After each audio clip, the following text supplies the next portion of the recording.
अहिल्यानगरमधील दानेवाडीमध्ये एका विहिरीमध्ये एक मृतदेह आढळल्याने या परिसरामध्ये सध्या खळबळ उडालेली आपल्याला पाहायला मिळते। हीच ती विहीर आहे ज्या विहिरीमध्ये अवयव नसलेला एक मृतदेह खरं तर या ठिकाणी आढळून आलेला आपल्याला पाहायला मिळतोय। शिरूर तालुका असेल आणि अहिल्यानगर असेल या दोन तालुक्याच्या सीमेवरती खरं तर ही विहीर आहे आणि या विहिरीमध्ये हा मृतदेह या ठिकाणी आढळल्यामुळे खरं तर संपूर्ण गाव असेल किंवा जिल्हा असेल या जिल्ह्यामध्ये खळबळ उडालेला आपल्याला पाहायला मिळते। हीच ती विहीर आहे ज्या विहिरीमध्ये एका पोत्यामध्ये हा जो मृतदेह आहे हा मृतदेह खरं तर बांधण्यात आला होता। दगडाच्या साहाय्याने त्याला खाली ढकलण्यात आलं होतं आणि त्याच अनुषंगाने या परिसरामध्ये सध्या हा जो मृतदेह आहे तो पाण्यात तरंगताना पाहिल्यानंतर संपूर्ण परिसरामध्ये खळबळ उडालेला आपल्याला पाहायला मिळते। आपल्यासोबत काही प्रत्यक्षदर्शी आहेत ज्यांनी खरं तर या परिसरामध्ये जो मृतदेह आहे तो पाहिला होता। मला सांगा की तुमची विहीर आहे, तुम्ही विहीर मालक आहात, नक्की काय परिस्थिती होती, काय पाहिलं तुम्ही? मी आलतो सकाळी 9:30 वाजता विहिरीवरती मोटर चालू करायला। विहिरीवरची मोटर चालू करायला आलतो, मी पाहिलं विहिरीत पाणी किती आहे। पाणी पाहायला गेला असता मला ते तरंगलेलं पोतं दिसलं, कधी दिसत नसतं कधी काय नसतं। मग पोतं काय प्रकारे पाहिजे समजलं नाही म्हणून मी भावाला फोन केला आणि बोलून घेतलं इथं की मला वेगळं काय दिसतं, पोत्यावरती रक्त दिसलं वरती। मग ते भाव आल्याच्या नंतर मग आम्ही ते सरपंचांना फोन केला, मग सरपंचांना फोन केला, अनिल भाऊला फोन केला, मग त्याच्यानंतर मग त्यांनी पोलीस डिपार्टमेंटला फोन केला। मग पोलीस डिपार्टमेंट आल्याच्या नंतर ते मृतदेह बाहेर काढण्याचा प्रयत्न केला। मग पोलीस डिपार्टमेंट आले, ते बाहेर काढलं। बाहेर काढल्याच्या नंतर ते तिकडं बाजूला ओढून त्याला ते पोतं खोलण्यात आलं। पोतं खोलल्यावर त्याला दगड होते, त्या पोत्यामध्ये 4 दगड होते, ते दगड बाजूला काढले, ते पोतं फाडून काढलं।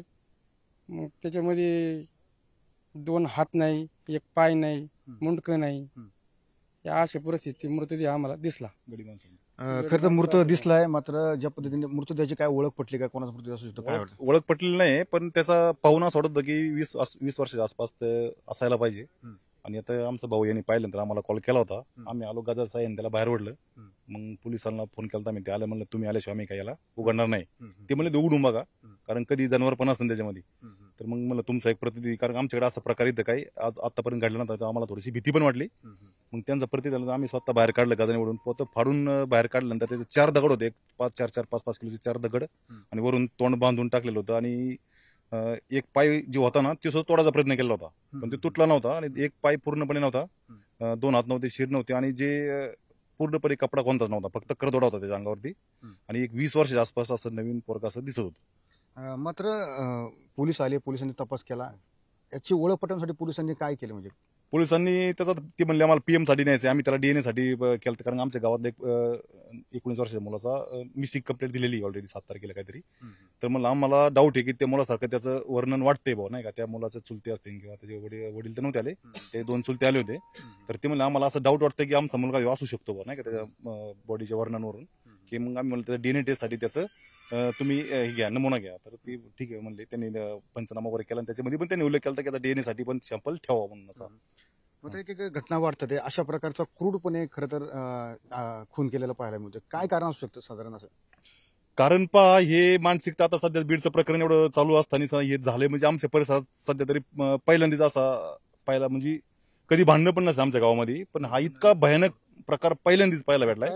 आणि आमचं एवढंच म्हणणं आहे की हा कोणी असन डिपार्टमेंटने लवकरात लवकर शोधून याचा छडा लावला पाहिजे। ना आमच्या गावात एकदम भीतीचं वातावरण पसरलंय, रात्रीचं आज तुम्हाला सांगतो आम्ही बाहेरवर सुद्धा आलेलं नाही कोणी, म्हणजे आमच्या माता सध्या परिस्थिती तुम्हाला पाहता ऊन वाढत चाललेलं आहे। आणि एवढे भयानक परिस्थिती चालते मृत्यूचं, एवढं चिन्हविषय नाही केलं होतं की हा म्हणजे नरधाम, म्हणजे त्याचं सांगू शकत नाही, इतकं जनावरापेक्षा पण नीच वृत्तीचं असं। आणि आमचं एवढं एकच म्हणणं आहे गावकऱ्यांचं सगळ्या, ते कसं कापलं पण इतकं निर्गुण होतं, ते पाण्यासारखंच नव्हतं सर।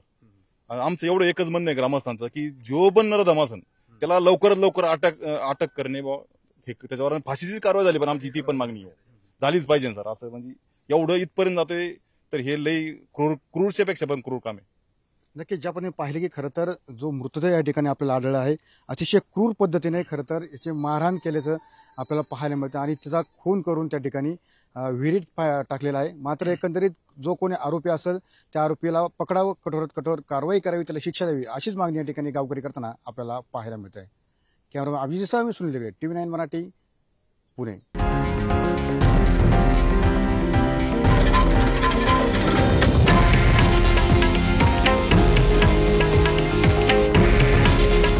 हे आहे देशातील नंबर 1 न्यूज नेटवर्क आणि आपण पाहत आहात TV9 मराठी. काळजी तुमची, हित महाराष्ट्राचं.